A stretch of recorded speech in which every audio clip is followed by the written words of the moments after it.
तो आज हम जानेंगे Python data types with example and storage of range.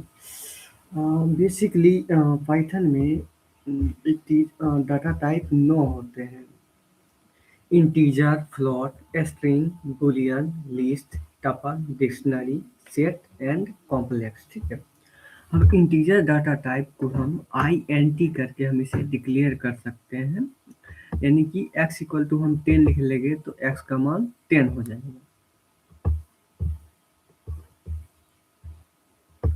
अब जैसे इसका जो स्टोरेज होता है वो स्टोरेज डिपेंड करता है, इसका जो स्टोरेज वो अनलिमिटेड होता है और डिपेंड्स ऑन मेमोरी सिस्टम, ये मेमोरी के सिस्टम के ऊपर डिपेंड करता है।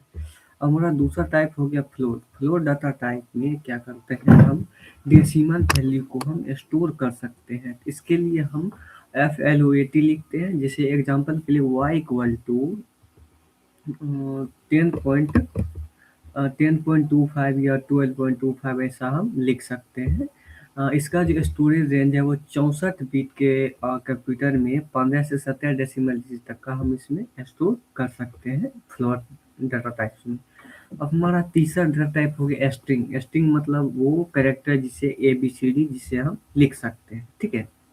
स्ट्रिंग कैरेक्टर में हम क्या करते हैं, यहाँ पे नेम लिखते हैं। Name equal to double inverted comma के अंदर हम वो टेक्स्ट लिखते हैं जो हमको देना। जैसे एस इक्वल टू ए, तो यहाँ पर एस का मान ये हो जाएगा। इसको हम स्ट्रिंग को ऐसे हम डिक्लेयर करते हैं। ठीक है। अब हमारा तीसरा इसका जो स्टोरेज है वो डिपेंड्स ऑन सिस्टम पे करता है। सिस्टम के ऊपर ये डिपेंड करता है कि स्ट्रिंग हम कितना स्टोर कर सकते हैं। अब हमारा हो गया चौथा डाटा टाइप बुलियन। अब बुलियन डाटा टाइप का मतलब हो गया, जैसे इसमें क्या होता है कि या तो ट्रू होगा या तो फॉल्स होगा। मतलब ये है जोर पे काम करता है। One one one one one one और 1 0 इस पे काम करता है ये। तो 1 1 यहाँ पे 1 हो जाएगा, यहाँ पे 1 1 0 0 हो जाएगा। ठीक है। तो इसको जो हम इसको डिक्लेयर करते हैं फ्लैग इक्वल टू ट्रू करते हैं। इसका स्टोरेज नहीं रहता, नॉर्मली 1 बिट का होता है, या तो 0 या तो 1, या तो 0 या तो 1। हमारा पांचवा डाटा टाइप हो गया लिस्ट। अब लिस्ट डाटा टाइप को हम डिक्लेयर करने के लिए नंबर इक्वल टू 1 2 3 करेंगे तो ऐसा करके हम एक लिस्ट बना सकते हैं। ठीक है। इसका जो स्टोरेज रेंज है dynamic depends on system memory, system के मेमोरी के ऊपर ये डिपेंड करता है कि लिस्ट डाटा टाइप। हमारा छठा हो गया टपल। टपल टपल को हम डिक्लेयर करने के टी इक्वल टू ये वाली हम ब्रैकेट का इस्तेमाल करते हैं टपल को हम डाटा को स्टोर करने के लिए। इसका जो स्टोरेज होता है वो डायनेमिक होता है, स्मॉलर देन लिस्ट, मतलब ये स्मॉल लिस्ट से स्मॉलर होता है। ठीक। तो इसको एग्जांपल के लिए सीधा तरीका, जैसे एक्स एक्स इक्वल टू ऐसे कर देंगे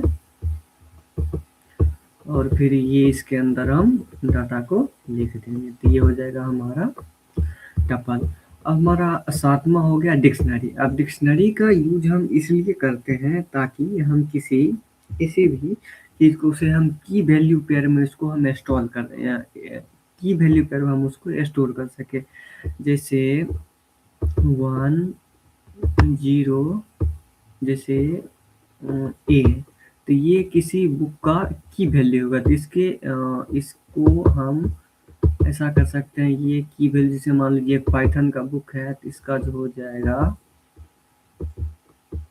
तो ऐसे करके हम ये इसको डिक्लेयर कर देंगे तो ये क्या हो जाएगा, ये हम डिक्शनरी को हम ऐसे कर सकते हैं। उसके बाद इसका जो स्टोरेज रेंज है वो डायनेमिक होता है। ये हैश टेबल बेस्ड होता है। हैश टेबल बेस्ड एक डायनेमिक अप्रोच होता है जिससे कि हम डाटा को इजीली फेच कर लेते हैं। इसका हम यूज ज़्यादा इंडेक्सिंग में करते हैं। उसके बाद अब हमारा आठवां हो गया, आठवां सेट। सेट डाटा टाइप को हम करली ब्रैकेट के अंदर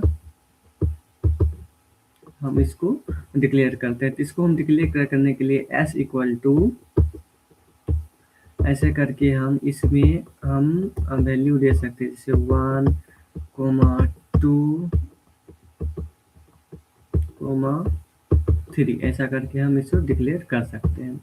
इसका जो स्टोरेज रेंज होता है वो यूनिक एलिमेंट्स, मतलब जो जो चीज़ें यूनिक है उसी को हम सेट में स्टोर कर सकते हैं, ठीक है। अब हमारा हो गया नंबर, नंबर हो गया कॉम्प्लेक्स।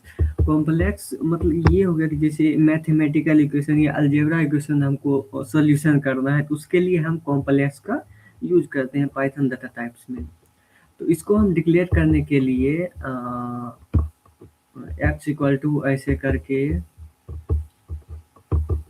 हम 1